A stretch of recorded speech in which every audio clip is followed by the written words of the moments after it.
इस वीडियो के माध्यम से आज हम देखेंगे कि ई ग्राम स्वराज में 15 एफसी की पेमेंट पीएफएमएस से कैसे करनी है। हमने जो 20, 21 और 21, 22 का प्लान बनाया था उसमें से वर्क्स को ऑनलाइन सैंक्शंस देनी होती है।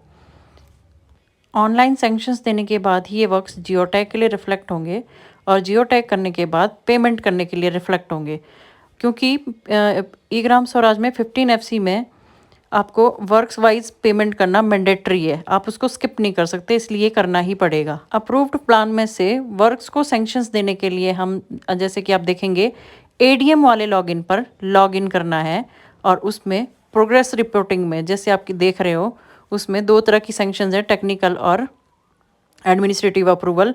तो आप दोनों में से कोई सी भी एक पहले दे दीजिए। जैसे हमने अभी ये सेलेक्ट किया है टेक्निकल अप्रूवल, मतलब जहाँ हमने एस्टीमेट चढ़ाने हैं। तो इस तरह से हमने ऊपर पब्लिक वर्क सेलेक्ट करके यहाँ पे हमारे पास लिस्ट ऑफ वर्क्स खुल गई जो शेल्फ से अप्रूव है, उसको हम एक एक्टिविटी को सेलेक्ट कर लेंगे। जैसे एक्टिविटी सेलेक्ट हुई ये सारी चीज़ें फिल करनी है इसमें। ये ऊपर दिख जाएगा कि अपने प्लान में कितना चढ़ाया था और यहाँ कितना एस्टीमेट के अकॉर्डिंग कितना चढ़ाना है, डेट डालनी है और उसकी पीडीएफ फाइल अपलोड करनी है एस्टीमेट की, उसकी पीडीएफ बनानी है और यहाँ से अपलोड कर देनी है सिस्टम में से। आपने वो अपलोड कर देने के बाद आपने उसको सेव करना है और इसी तरह से फिर आपने एडमिनिस्ट्रेटिव अप्रूवल देनी है। वो अगेन हम प्रोग्रेस रिपोर्टिंग में जाके अप्रूवल को ऐड करेंगे।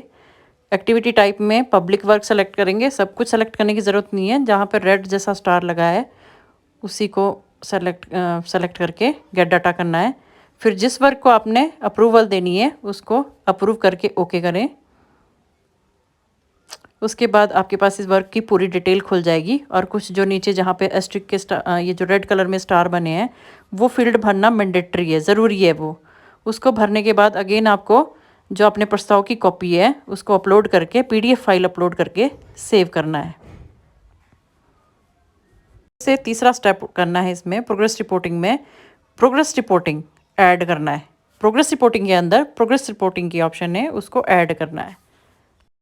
जिस वर्क की आपने एडमिनिस्ट्रेटिव अप्रूवल दे दी होगी और जिसकी टेक्निकल अप्रूवल दे दी होगी वो वर्क्स आपको प्रोग्रेस रिपोर्टिंग में शो होंगे। बाद वो वर्क आपको कुछ ऐसे दिखेंगे, क्योंकि इसमें मेरे पहले किए हुए वर्क रिफ्लेक्ट हो रहे हैं तो आपको ऐसे दिखेंगे जैसे ये पीसीसी वर्क जो हाना दिख रहा है। तो चेंज एक्टिविटी स्टेटस पे क्लिक करना है और इस एक्टिविटी को ऑनगोइंग करना है, डेट डालनी है और सेव करना है।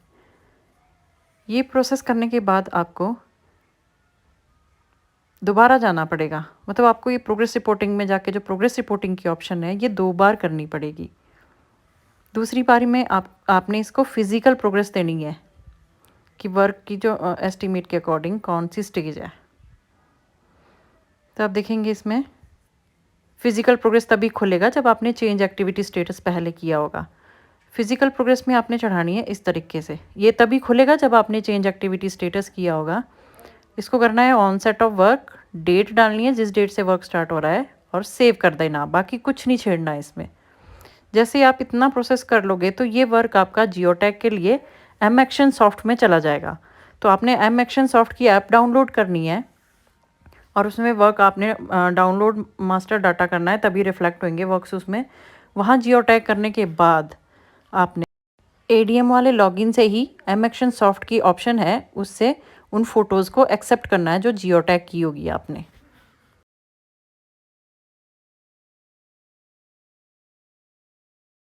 जब वर्क आपका जियो टैग हो गया, आपने उसको एम एक्शन सॉफ्ट के ऑप्शन से एक्सेप्ट भी कर लिया, तो अगला जो ज़रूरी स्टेप है हमारा वो रहेगा बेनिफिशरीज़ को ऐड करने का। जैसे आपको वेंडर्स ऐड करने पड़ेंगे, जैसे मस्ट्रॉल में जितने भी मज़दूर लगे हैं उनको एक एक करके ऐड करना पड़ेगा और जो आपके वेंडर्स होंगे जिनसे आपने मटेरियल परचेज़ किया होगा वो भी आपको ऐड करने पड़ेंगे। वो मैंडेटरी है पेमेंट करने से पहले।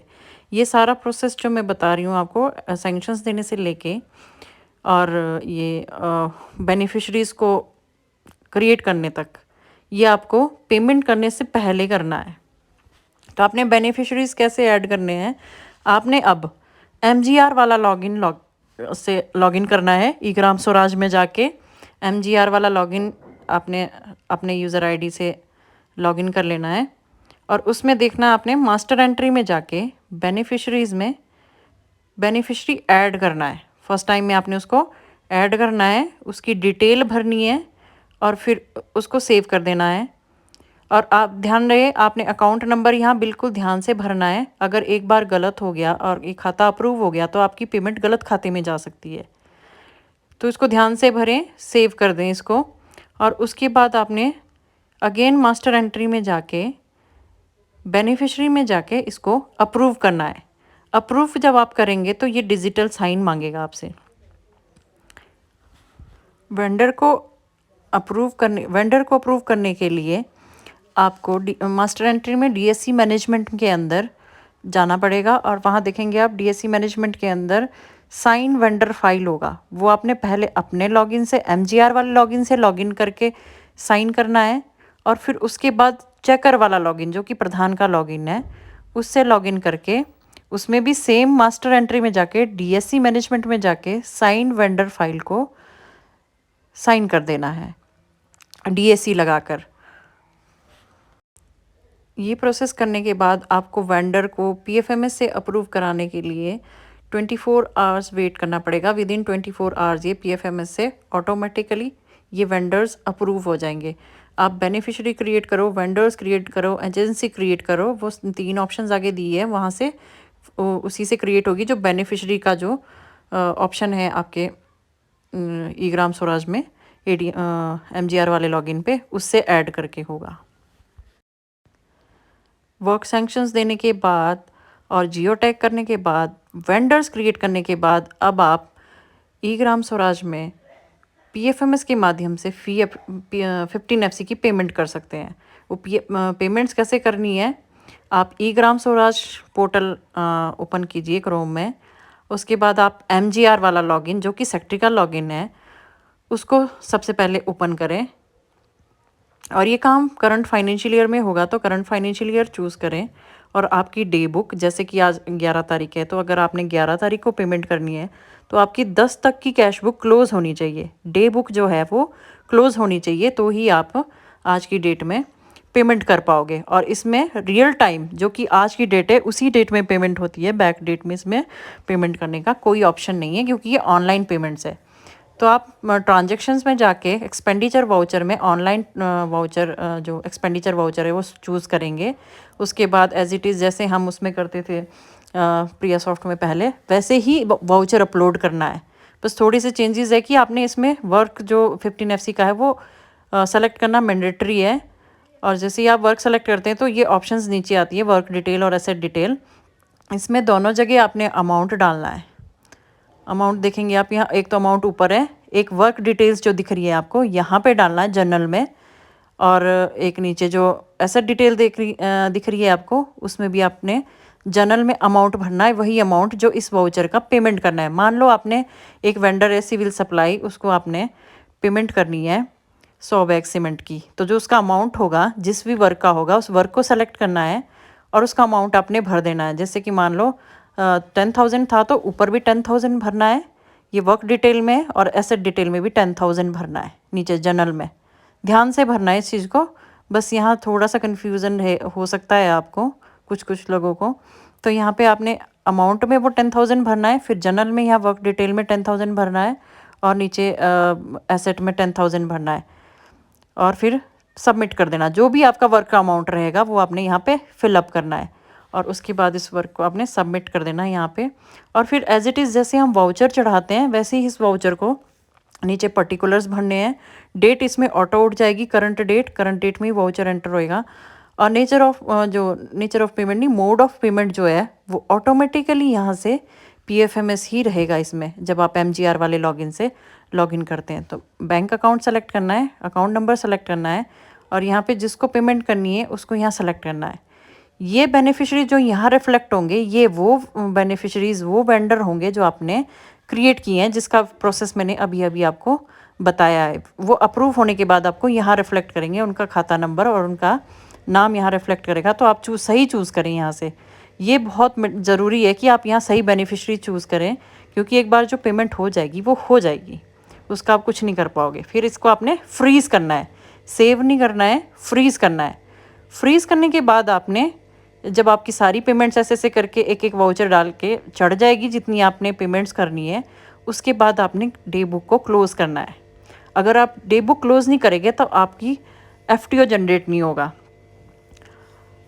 पेमेंट को साइन करने के लिए आपको इसमें डे बुक को क्लोज़ करना ज़रूरी है। तो अब आप देखेंगे डीएससी मैनेजमेंट में जाके साइन एफटीओ की ऑप्शन है। डे बुक क्लोज़ करने के बाद आपने ये साइन एफटीओ की ऑप्शन को चूज़ करना है। ये तभी आपके पास रिफ्लेक्ट करेगा यहाँ पे, जैसे आपने 11 तारीख के वाउचर आज जितने भी थे वो सारे चढ़ा दिए, एंटर कर दिए, उसके बाद आपने तभी डे बुक क्लोज़ करी, तभी आपको ये पेमेंट के लिए साइन एफटीओ के लिए रिफ्लेक्ट करेगा।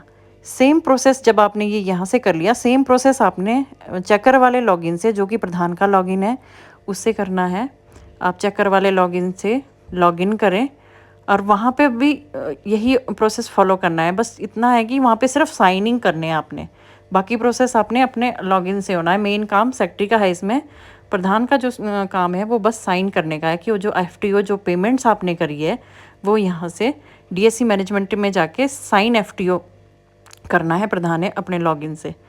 तो अभी यहाँ पे प्रधान सारे जितने भी आपने वाउचर्स भेजे होंगे वो पूरे डिटेल के साथ यहाँ देख सकता है और फिर यहाँ से साइन करेगा। वो जब यहाँ से साइन हो जाएंगे तो ये पेमेंट ऑटोमेटिकली विदिन 24 आवर्स में क्रेडिट हो जाएगी और आप इसका स्टेटस ट्रांजैक्शन में जाकर व्यू पीएफएमएस स्टेटस से चेक कर सकते हैं।